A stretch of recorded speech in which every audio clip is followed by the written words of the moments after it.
it, said Hagrid at last, holding up a tiny golden key.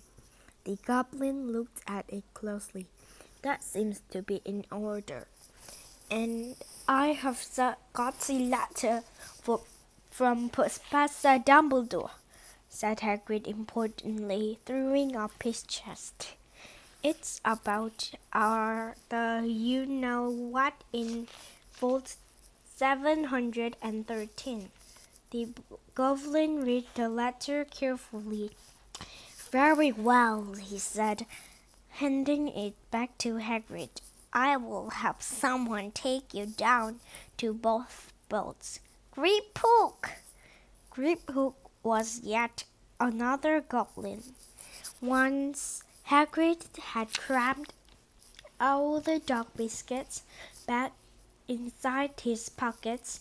He felt Harry followed Hagrid toward one of the other doors leading off the hall.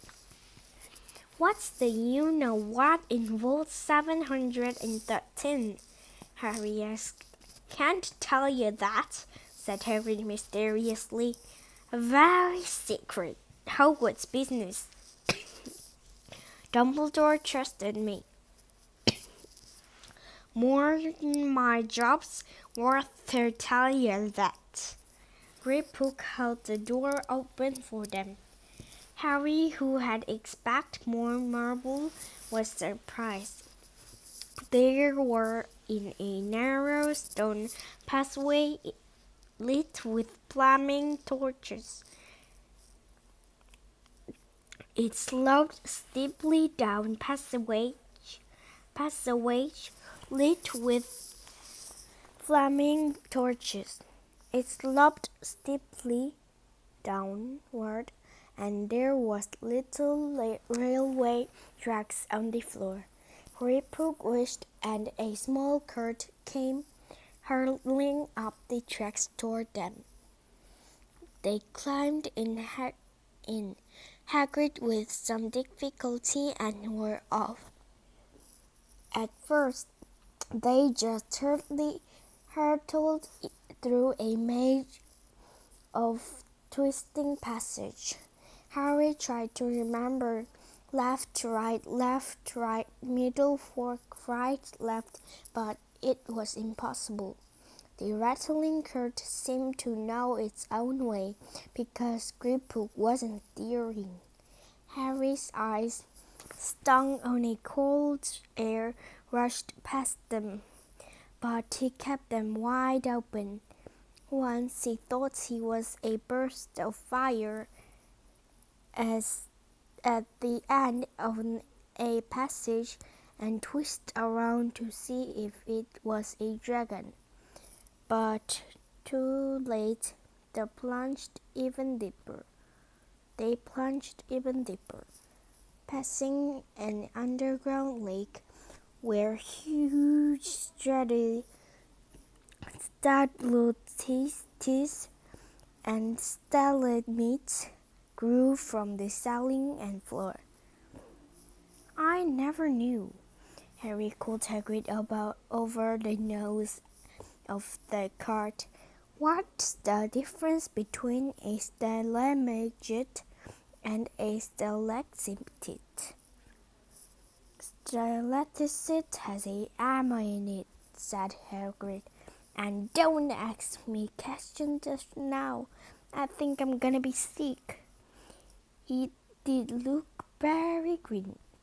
And when the car stopped at last behind a small door in a passage wall, Hagrid got out and had to lean against the wall to stop his knee from trembling. Griphook unlocked the door. A lot of green smoke came billowing out, and as it cleared, Harry gasped. Inside were mounds of gold coins, columns of silver, heaps of little bronze nuts. Oh, yes, said Hagrid. Oh, Harry's. It was incredible. The Dursleys couldn't have known about this, or they have had it from his faster than blinking. He often had How often had they complained how much Harry cost them to keep? And all the time there had been small fortune belonging to him buried deep under London. Hagrid helped Harry pile some of it into a bag. The gold ones are galleons, he explained. 17 silver sickles to a galleon and 29 knuts to a sickle. It's easy enough, right? That should be enough for a couple of terms. We'll keep the last safe for you. He turned to Griphook. Vault 713 now, please. And we can go more slowly. One speed only, said the Griphook. They were going even deeper now and gathering speed. The air became colder and colder as they hurled round tight corners. They went rattling over an underground ravine, and Harry leaned over the side to try to see what was down at the dark bottom, but Harry groaned and pulled him back by the scruff of his neck. Vault 713 had no keyhole. Stand back, said Griphook importantly. He stroked the door gently with one of his long fingers, and it simply melted away. If anyone but a Gringotts goblin tried that, they'll be sucked through the door and trapped in there, said Griphook. About how often do you check if anyone's inside? Harry asked. About once every 10 years, said Griphook with a rather nasty grin. Something really extraordinary had to be inside this top security vault, Harry was sure, and he leaned forward eagerly, expecting to see fabulous jewels at the very least, but at first he thought it was empty. Then he noticed a grubby little package wrapped in brown paper lying on the floor. Hagrid picked it up and tucked it deep inside his coat. Harry longed to know what it was, but knew better than to ask.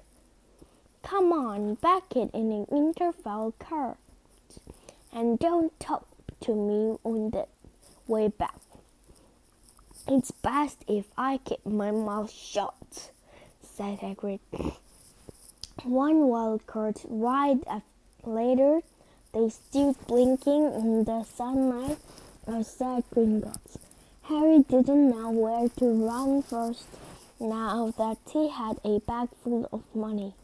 He didn't have to know how many galleons there were to a pound to know that he was holding more money than he had in his whole life, more money than Abel Dudley had ever had.